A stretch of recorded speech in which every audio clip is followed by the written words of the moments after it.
Assalamualaikum warahmatullahi wabarakatuh. Bismillahirrahmanirrahim. Alhamdulillahirabbil alamin. Wa bihi nasta'inu ala umuri dunya waddin. Assalatu wassalamu ala asyrafil anbiya'i wa imamil mursalin. Sayyidina wa habibina wa syafi'ina wa qurrati a'yunina wa maulana Muhammadin sallallahu alaihi wasallam wa ala alihi wa sahbihi ajma'in, amma ba'd. Yang terhormat Bapak Kepala SMK Raden Umar Said Kudus, beliau Bapak Agam Amintaha, Sarjana Komputer.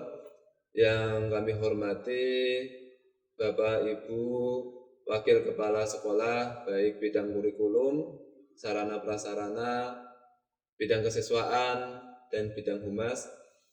Yang kami hormati segenap Bapak Ibu Dewan Guru SMK Raden Umar Said Kudus, dan tak lupa kepada siswi SMK Raden Umar Said Kudus yang kami cintai dan kami banggakan.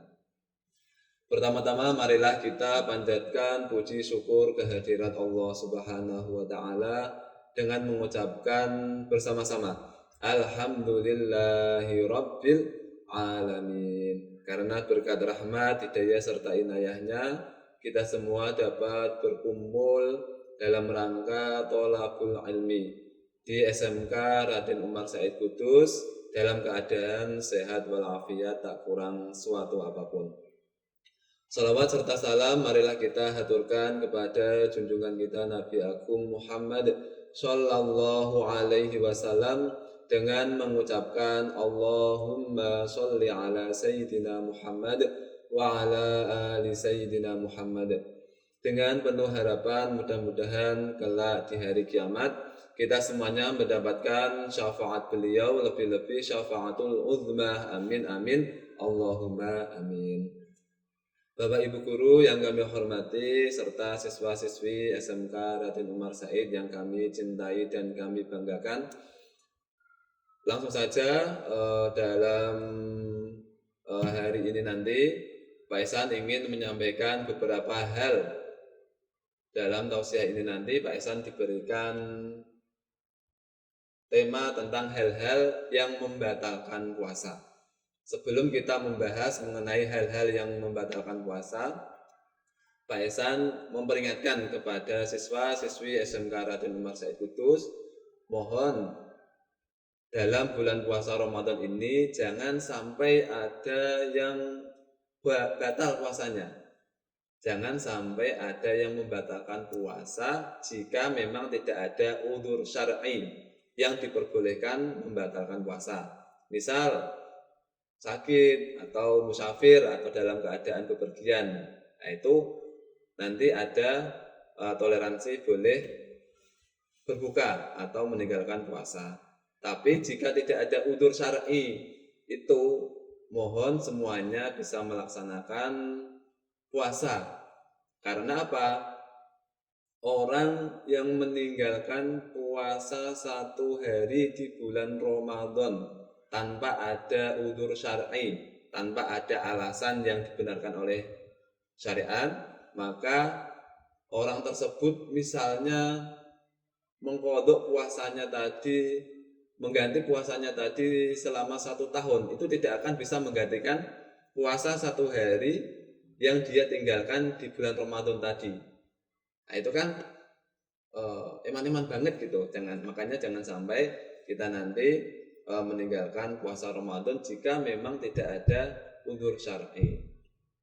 Misalnya baru pulang sekolah panas, kemudian di perjalanan minggu ke warung, baru bermain sama teman-teman, kemudian ada yang menghasut, ini istiqan enak ya siang-siang misalnya. Nah, itu jangan sampai terhasut oleh hal-hal yang demikian. Amannya bagaimana jika nanti kok ditakutkan puasanya batal karena tidur di rumah? Karena Rasulullah pernah bersabda, naumu shaimin ibadah. Tidurnya orang yang berpuasa itu dihitung ibadah. Daripada kalian melek atau tidak tidur atau kalian di luar, di jalan atau di manapun bermain sama teman-teman, kemudian beresiko bisa membatalkan puasa, tidur saja di rumah. Ya. Kecuali sekolah loh ya, kalau sekolah kan wajib juga. Jangan sampai alasan sekolah kemudian membuat kamu membatalkan puasa, itu malahan bahaya juga. Ya. Naumu so'imin ibadah, tidurnya orang yang berpuasa itu dihitung ibadah. Kenapa kok tidur dianggap ibadah, Pak? Misalnya ada yang tanya seperti itu. Kita misalnya sholat kok tertidur, maka sholatnya batal. Kemudian ibadah-ibadah yang lain, misalnya ada haji atau tawaf dan lain sebagainya. Itu ketika tertidur maka ibadahnya itu bisa batal. Kecuali kecuali puasa. Kalau puasa meskipun kita tertidur, itu tidur kita dalam keadaan berpuasa, berarti tidur dalam keadaan menjalankan ibadah puasa. Maka tidurnya kita ketika kita sedang berpuasa itu dinilai ibadah berpahala. Daripada kita melek, misalnya tidak tidur, baru bangun langsung pegang HP, scroll media sosial, ada tampilan-tampilan yang tidak senonoh, misalnya ada foto cewek misalnya, atau mungkin melihat hal-hal yang nanti bisa menimbulkan syahwat, itu malah bisa menggugurkan pahala puasa kita. Nah itu kan malah rugi. Karena banyak orang yang berpuasa tapi puasanya itu dia hanya mendapatkan lapar sama haus saja.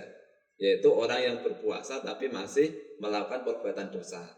Entah itu ghibah, entah itu melihat lawan jenis, entah itu berbohong dan lain sebagainya. Banyak hal-hal yang membatalkan pahala puasa. Nah, itu nanti yang membahas ada Bapak atau Ibu guru yang lain.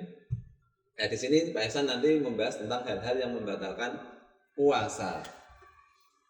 Pak Ihsan di sini mengambil referensi dari kitab Fathul Qorib. Nah, ini kitab fikih yang banyak digunakan di rujukan di pondok-pondok pesantren sebagai pedoman dalam melaksanakan ibadah. Hal-hal yang membatalkan puasa apa saja? Nah, di sini walladzi yuftiru bihi shaimu asyratu asya. Ya.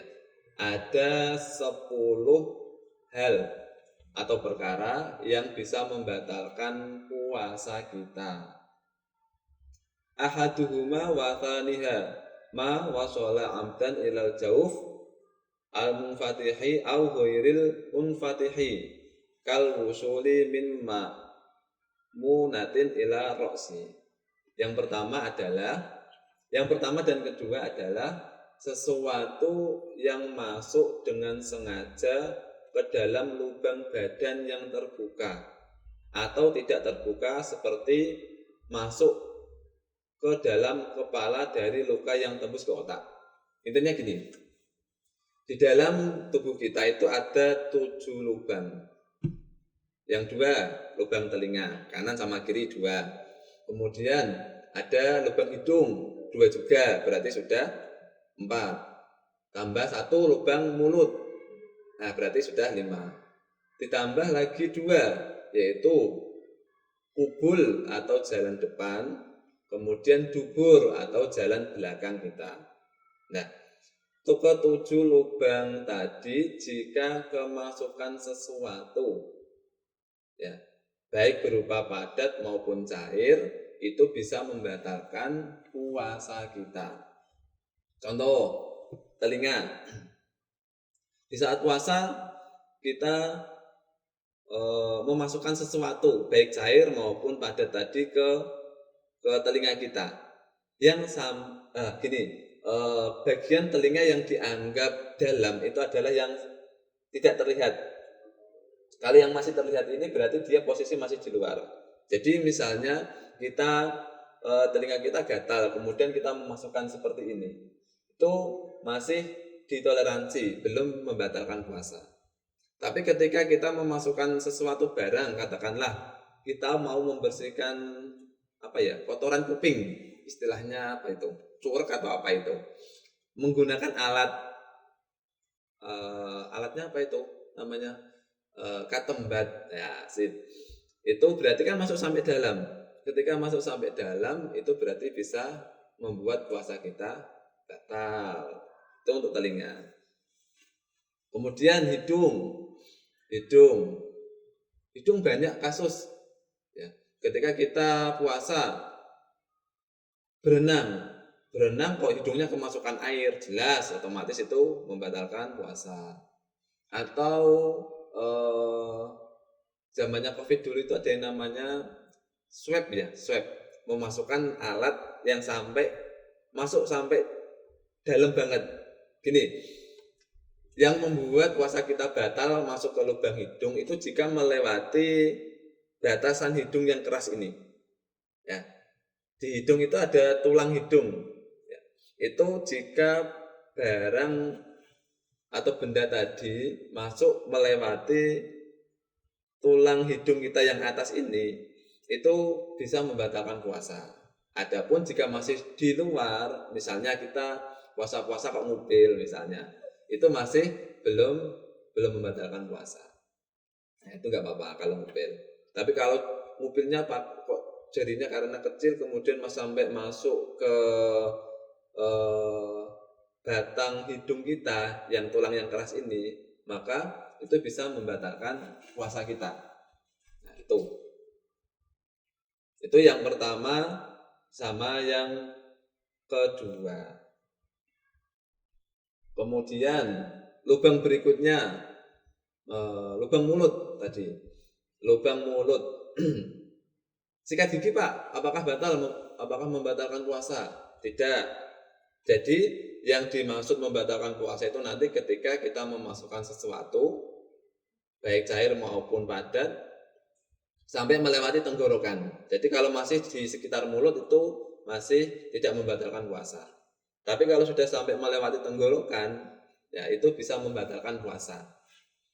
Pak, puasa-puasa kan masak sore untuk persiapan berbuka. Dicicipi boleh enggak? Kalau selama ngicicipinya sedikit kemudian ditempelkan di lidah, terasa rasanya, kemudian dilepehkan lagi, itu tidak membatalkan puasa. Yang bisa membatalkan puasa ngicipi sampai satu mangkok, satu piring, yaitu kemudian ditelan, nah itu bisa membatalkan puasa. Ya. Intinya ketika kita memasukkan sesuatu baik cair maupun padat sampai melewati tenggorokan, nah itu bisa membatalkan puasa kita. Itu yang masuk lewat mulut. Kemudian yang lubang berikutnya, lubang kubul ya, jalan depan ya. Jalan depan itu misalnya, Pak Ihsan tuh punya teman itu pernah punya sakit batu empedu kalau nggak salah. Intinya ketika dia buang air kecil itu terasa sakit. Nah, itu pernah ketika berobat di rumah sakit itu dimasukkan alat kecil melewati lubang kemaluannya lewat jalan depan atau lewat kubulnya. Itu ketika dimasukkan kok posisinya dalam keadaan puasa Ramadan, nah itu bisa membatalkan puasa. Ya. Kemudian yang terakhir, lubang yang ketujuh adalah lubang dubur atau lubang jalan belakang. Contoh, puasa-puasa sembelit itu ada obat yang biasanya itu dimasukkan ke dubur, kemudian nanti bisa membuat BAB-nya lancar. Itu kalau berobatnya dalam keadaan berpuasa, duburnya dimasukkan sesuatu barang tadi sehingga membuat BAB-nya lancar, ya bisa membatalkan puasanya. Atau contoh lain, puasa-puasa renang. Ketika renang di dalam kolam renang kentut. Nah, kentut di dalam air, di dalam kolam renang, maka puasanya bisa batal. Pak, kok bisa batal, Pak? Kentut di dalam kolam renang misalnya. Karena ketika orang buang angin, itu dubur akan membuka. Ketika dubur membuka kemudian menutup lagi, itu ada kemungkinan ketika dubur nanti menutup, air juga ikut masuk ke dalam tubuh. Maka ketika berpuasa, hindari, kalau bisa dihindari dulu mandi di kolam renang. Misalnya darurat, mandi nggak apa-apa, nggak batal kalau mandi. Yang batal adalah ketika nanti kamu mandi di kolam renang, kemudian kentut di dalam airnya. Itu yang bisa membatalkan puasanya. Nah, itu yang pertama dan kedua. Kemudian yang selanjutnya,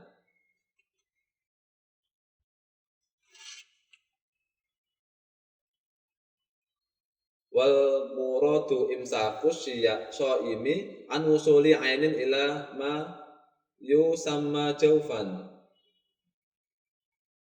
Yang dikehendaki adalah seseorang yang berpuasa harus mencegah masuknya sesuatu ke bagian badan yang dinamakan jauf atau lubang tadi. Sudah Pak Isan jelaskan. Wasal itu yang ketiga, yaitu al-huqnata fi ahadis sabilaini, yaitu menyuntik di bagian salah satu dari kubul dan dubur. Jadi ketika kita berpuasa kok menyuntikkan sesuatu di bagian dubur jalan belakang atau kubul jalan depan, maka itu juga bisa membatalkan puasa. Huknah tadi apa? Wahya dawaun yuhqanu bihil maridu fi qubulin au duburin al mu'abbari anhuma fil matsni bisabilaini. Huknah adalah obat yang disuntikkan ke badan orang yang sakit melalui kubul jalan depan atau dubur jalan belakang yang diungkapkan di dalam matan dengan bahasa sabilaini atau dua jalan tadi. Ya, hindari ketika puasa menyuntikkan sesuatu di jalan depan maupun belakang, karena bisa membatalkan puasa kita. Kemudian warabi'u yang keempat adalah al-qai'u abdan, yaitu muntah dengan sengaja. Fa'ilam yata'ammad lam yabetul saumuhu kama sabaqo. Jika tidak sengaja, maka puasanya tidak batal seperti yang telah dijelaskan. Jadi, ketika kita berpuasa kok muntah dengan sengaja, misalkan puasa-puasa jarak pensil dimasukkan ke mulut kan nggak apa-apa, nggak batal. Tapi ketika dia memasukkan ke mulut terlalu dalam, akhirnya membuat dia muntah. Nah, berarti dia muntahnya secara sengaja karena sengaja memasukkan pensil ini ke dalam mulut. Maka orang yang seperti itu puasanya batal. Termasuk juga sikat gigi. Sikat gigi ketika puasa, sikat gigi kan dimasukkan, nggak apa-apa, boleh, silahkan. Tapi ketika kamu sikat gigi terlalu ke dalam, kemudian membuat kamu muntah, maka itu juga bisa membatalkan puasa.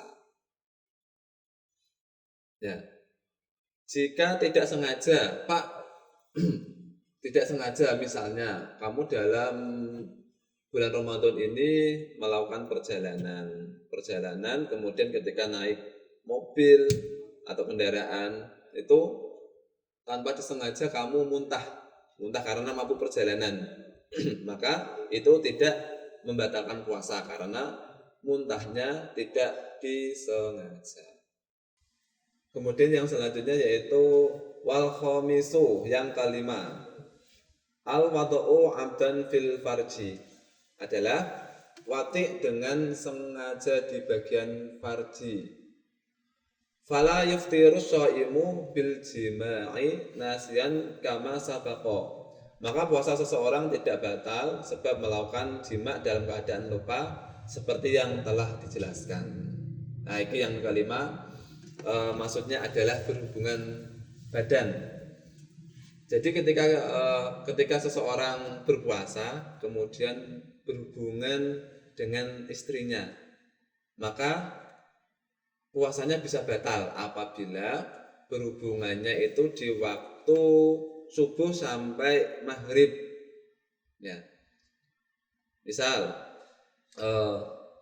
di waktu siang hari, kemudian suami kok pengen misalnya, kemudian istri melayani, maka orang dua-duanya tadi itu puasanya bisa batal karena jima dengan sengaja. Kecuali di sini tadi dijelaskan kalau dalam keadaan lupa itu tidak batal puasanya. Tidak lupanya gimana Pak contohnya? Misal bapak atau ibu guru, orang yang sudah punya istri, sudah terbiasa ketika habis subuh itu berhubungan badan misalnya. Kemudian ketika sahur, tertidur, kemudian bangun-bangun itu langsung berhubungan badan. Ketika berhubungan selesai baru ingat, ternyata ini puasa Ramadan, ternyata puasa. Jadi ketika berhubungan ya memang benar-benar lupa kalau itu dia dalam keadaan puasa, itu tidak batal puasanya. Tapi ketika dia tidak lupa atau sengaja dan sudah tahu kalau itu bulan puasa, kok sengaja berhubungan badan, maka puasanya bisa batal. Pak, terus bagaimana Pak? Masa satu bulan penuh tidak berhubungan sama sekali? Nah, misalnya ada yang nggak kuat, nggak tahan.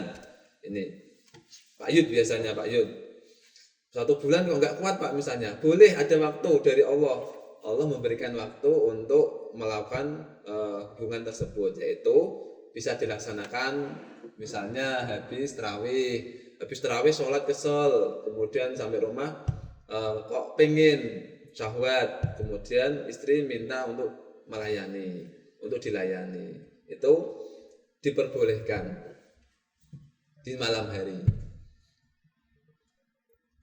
Ini ada pertanyaan misalnya, Pak, malam hari suami istri berhubungan, kemudian sampai subuh belum mandi besar, belum mandi junub.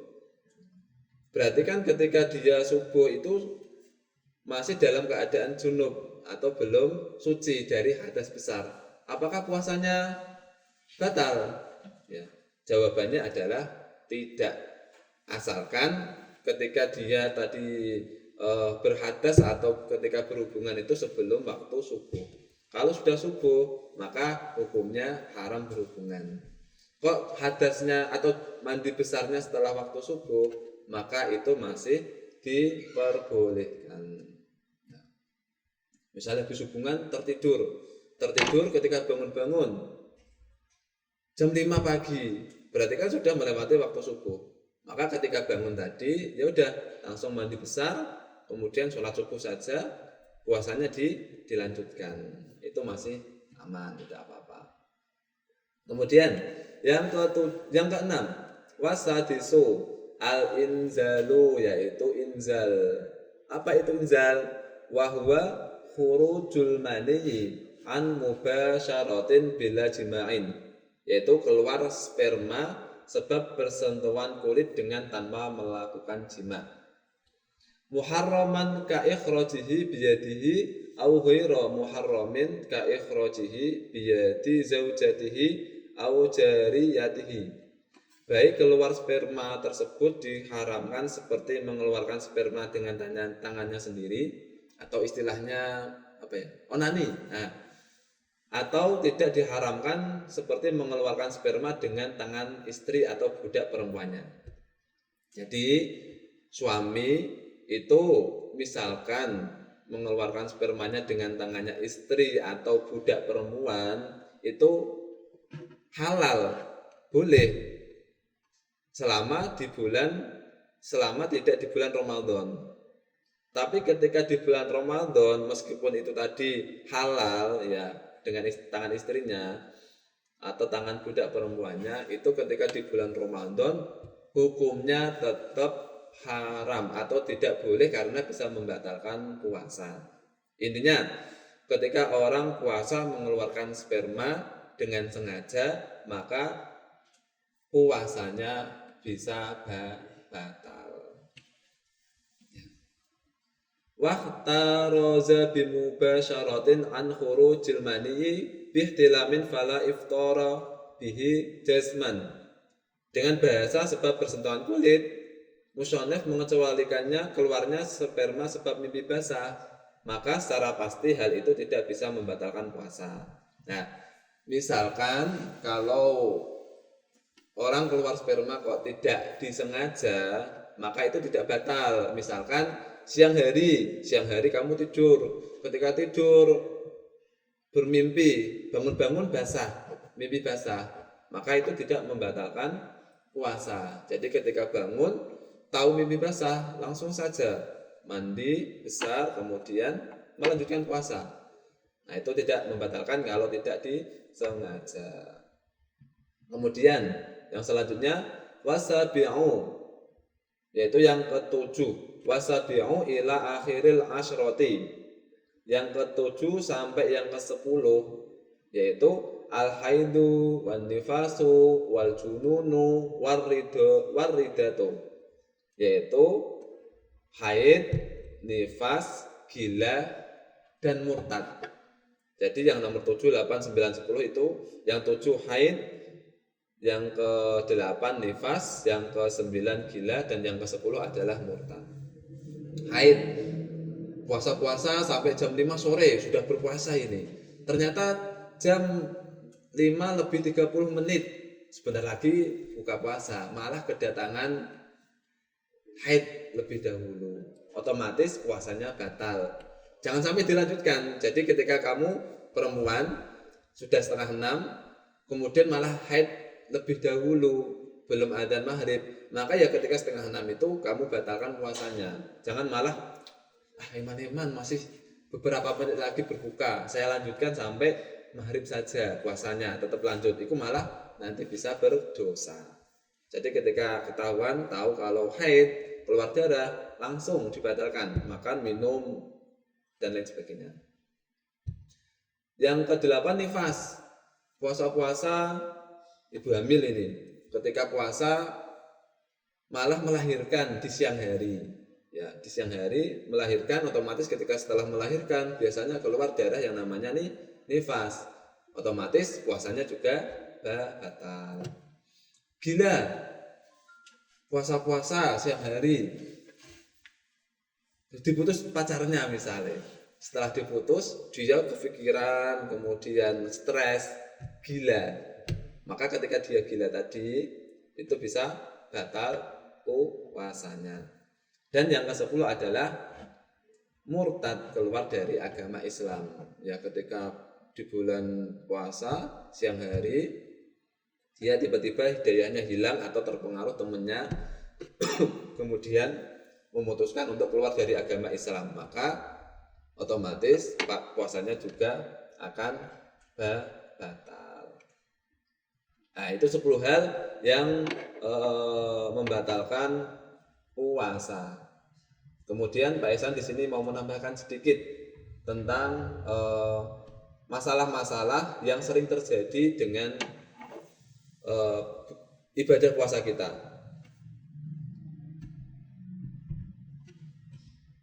Yang pertama adalah menelan ludah.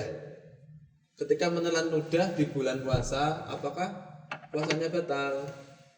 Jawabannya adalah tidak. Ya.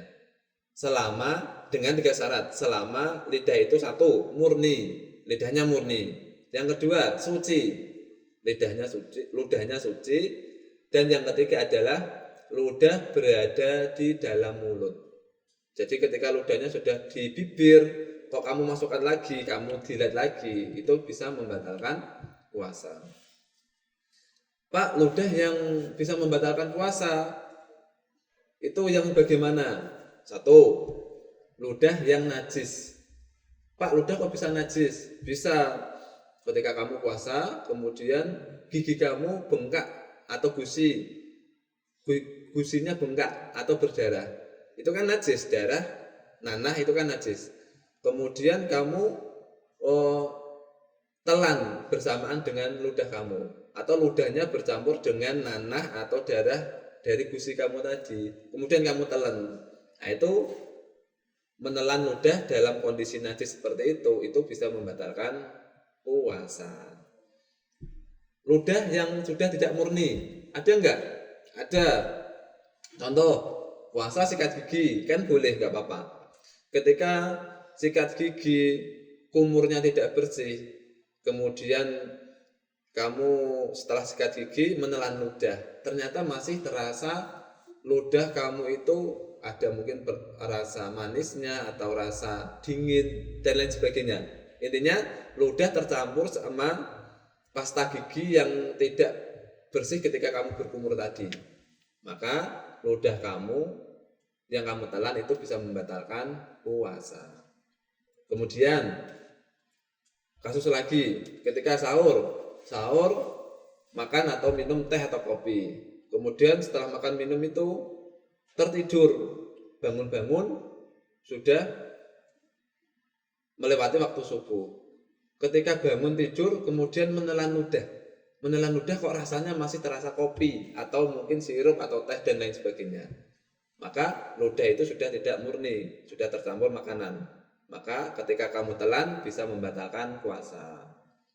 Maka amannya ketika kamu sahur, ketika mau melanjutkan tidur misalkan itu amannya pastikan kondisi mulut dalam keadaan bersih. Nah, ini yang terakhir adalah dahak. Banyak pertanyaan kepada Pak Ehsan mengenai hukum menelan dahak ini karena masih banyak yang belum mengetahui. Jadi jika dahak telah mencapai area luar maka tidak boleh ditelan. Jika ditelan maka membatalkan puasa. Adapun jika dahak masih berada di area dalam maka tidak wajib dikeluarkan. Jika ditelan maka tidak membatalkan puasa. Yang dimaksud dengan area luar menurut pendapat Imam Nawawi itu adalah makhrajnya huruf H. Di bawah itu termasuk area dalam. Jadi ketika kita dahak keluar, kalau kita mengucapkan huruf H. Ketika mengucapkan huruf H, ada sesuatu yang menghalangi suara kamu yang keluar tadi di daerah tenggorokan. Maka otomatis dahak yang menghalangi itu tadi sudah berada di area luar, maka wajib dikeluarkan. Apalagi kalau dahaknya sudah sampai mulut, maka otomatis wajib dikeluarkan. Adapun kalau ditelan maka bisa membatalkan puasa. Nah itu hati-hati loh ya. Termasuk ini juga puasa-puasa kok flu, pilek. Ketika flu atau pilek kamu sedot flu-nya tadi kamu sedot ke dalam. Kemudian kok sudah sampai mulut. Posisi sudah sampai mulut itu berarti berada di area luar. Maka ketika kamu telan itu juga bisa membatalkan puasa. Nah, itu beberapa hal yang sering terjadi ketika kita dalam keadaan berpuasa, menelan dahak, menelan ludah dan lain sebagainya. Sama hal-hal yang tadi membatalkan puasa. Mudah-mudahan dalam kita menjalankan puasa ini dihindarkan dari hal-hal yang bisa membatalkan puasa dan juga dihindarkan dari hal-hal yang menghilangkan pahala puasa. Ya, mudah-mudahan kita diberikan kekuatan sampai besok akhir bulan Ramadan. Amin amin Allahumma amin. Ya, sekian dari Pak Ehsan. Mudah-mudahan apa yang Pak Ehsan sampaikan bermanfaat bagi kita semuanya. Amin amin Allahumma amin. Kurang lebihnya mohon maaf. Akhirul kalam. Wassalamualaikum warahmatullahi wabarakatuh.